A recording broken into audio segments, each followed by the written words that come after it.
ఈరోజు నువ్వు ఒంటరి పరిస్థితులు ఉన్నాయేమో, ఈరోజు నిన్ను ప్రేమించేవారు ఎవరు లేరేమో, ఈరోజు నీ రక్త సంబంధులు అంటున్నారేమో నువ్వు వేస్ట్ గాను అని, నీ ఫ్రెండ్స్ అంటున్నారేమో నువ్వు పనికి రాను అని,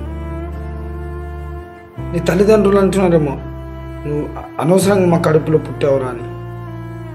ఎంతమంది నిన్ను తృణీకరించినా, ఎంతమంది నిన్ను వేస్ట్ గాడు అన్నా, పనికి రాని వాడు, వీడు వేస్ట్ గాడు, వీని జీవితం పనికి రాదు అని చెప్పేసి ఎంతమంది అన్నా వీళ్ళ మాటలను పట్టించుకోకున్నావు. ఈరోజు యేసు ప్రభు ఏమంటున్నాడు తెలుసా?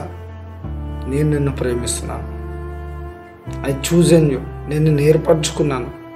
లోకమంతా నిన్ను వెలవేసిందా, నేను నిన్ను ప్రేమిస్తున్నాను. అందరు విడిచిపెట్టిరా, బాధపడకు, నేను తోడే ఉంటాను.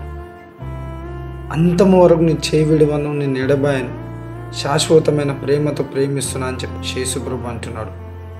మనుషులు విడిచిపెడతారు, మనుషులు మనల్ని ప్రేమించేవారు కాదు, ఏ మనిషి నమ్మదగిన వాడు కాదు. యేసు ప్రభు ఒక్కోడే నమ్మదగినవాడు. ఈ లోకంలో ఉన్న ప్రేమలన్నీ మోసకరమైన ప్రేమలు. యేసు ప్రభు ప్రేమ నిజమైన ప్రేమ, శాశ్వతమైన ప్రేమతో యేసు ప్రభు నిన్ను ప్రేమిస్తున్నాడు బిడ్డ.